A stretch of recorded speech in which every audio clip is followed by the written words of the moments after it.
Hello everybody, it's Maniac for Bricks, and welcome back to another life update. Yeah, things keep happening, life keeps moving, so it's just by chance that I'm doing a bunch of these shortly after each other.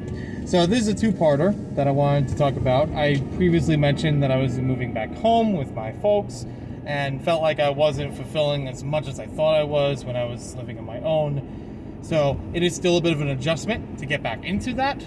All the things that I want to do differently than when I left. So we're figuring that out a little bit at a time. I am taking care of myself, cleaning up after myself, especially with dishes.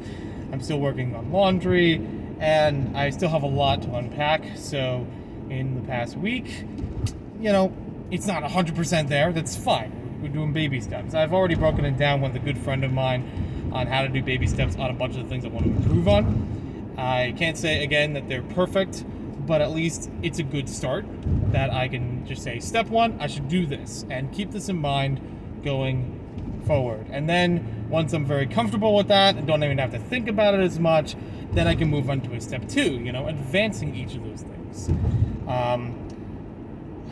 The alarm clocks. I'm basically using Amazon Alexa right now. I haven't even hooked up the radio alarm clock again.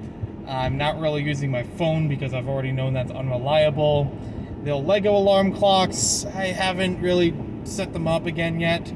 But again, I feel like Amazon has been the most reliable out of those devices that I've tested. And I've even done little updates here and there before I moved back home. I'd set each of them for the same time to wake up and see if it actually alarms me, if it actually wakes me. And then when it does, I do a little video, and 9 times out of 10, Amazon Alexa was the winner. So I'm sticking with that. The only problem with it is I have to keep resetting the alarm every day, which is a little bit annoying, but something that actually makes a bit of sense because I may not have to wake up the same exact time every day, and depending on the work schedule, I might have to wake up earlier, or, I can sleep in a little bit. Not too much. And unfortunately, that's one thing that I haven't done on the baby steps, is setting it up for that earliest time available. But I still have to, it's all a work in progress. Like I said, it's not going to be fully different in a week coming back, but steps are being taken. And I do appreciate all the help from Adam, Holly, Rob, and Eric, who helped me move back home in the first place, with packing boxes, with finding boxes, packing boxes, and then bringing them within 2 cars back home. Now, not everything has moved back home yet, and I'm still working on that, but it's mostly anything that I had in the apartment that was in the living room, garage, kitchen, any of the living spaces, bathroom, all that is taken care of before, last Saturday, so I guess the 29th or 30th or something like that. So that's good. But moving from there, I still have to take care of a lot of stuff in the garage. There's still a lot stored in there. Eric said it was perfectly fine. That takes a little bit more time for that, and we'll figure it out when we can. I've wanted to get into the garage sooner, but because of the blizzards and storms and things, I haven't had access to it. We've had a lot of snow piled up there, so it wasn't really easy to open the garage and get through. So I'm going to have to wait for that to die down a bit, or moving the snow, and then it'll be an easier process. I do already have extra boxes in the garage. I do have extra Tupperwares in the garage, so it should make it a little bit easier as far as the packing part goes.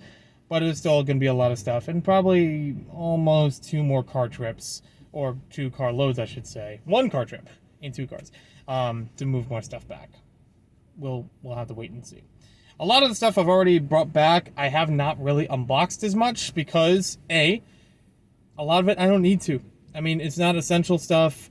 I can just leave it in the, in my current garage, in my home garage, until further notice.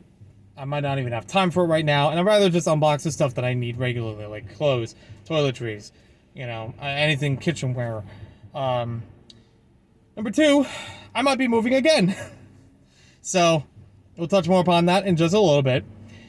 And 3, it's actually the best way of storing them. I mean, Adam did a really good job when it came to storing everything and packing it as much as possible in there. So I don't want to disrupt too much of it unless I need to actually break that stuff out and use them. And like I said before, I might not have a lot of time for using them in between now coming back home and then moving back out. with family, everything is going just fine. We're working with each other as best as we can. We even sat down last night, had a good big talk, because we're about to move again. So we're moving down to South Jersey, about an hour south, maybe a little over an hour south of where I am now. And it's going to be a better place than what we have already. First of all, we own it. Second of all, like as opposed to renting it. Second of all, it's got a little more space than what we have already. So, you know, when it comes to moving things, I'll actually be able to enjoy the space a bit more, and it'll still be cozy. It's also, you know, flat land and no grass. So it's all on pebble, like front and backyard, and that should make it a lot easier for maintenance. Yeah, we'll still have to take care of weeds, but it won't be as much like mowing wise to take care of. Snow is also better. There's a lot of benefits to it even before these things. I'm just highlighting a couple things here and there. I've already went down with my mom once to the open house, and then I went a second time just this past week for the inspection. So now I have a better idea as to if anything else needs to be fixed around the house. I personally was not responsible for the inspection itself, so I don't know all the details at the moment, and I wasn't required to be part of the paperwork. But I was there to help with the measurements, so that, you know, if we take any piece of furniture from where we are now down the shore, then we know if they're going to actually fit or not. And that's very helpful. Most of the stuff is going to be good. And there's still a lot of stuff, obviously, from the owner that will be removed before that, but there's still like 2 months time or so.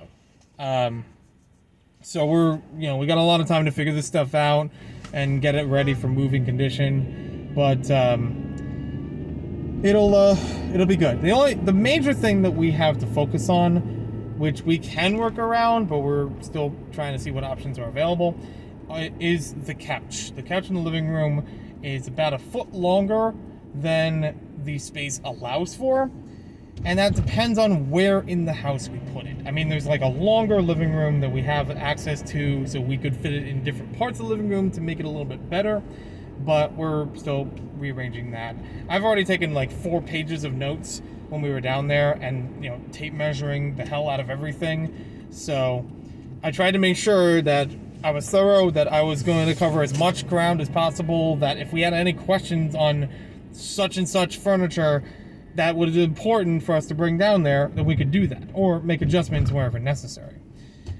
So hopefully that all goes well, and that'll be a little later in March, maybe April, that we'll take care of things, so we'll get everything moved out. But yeah, hopefully that all works out.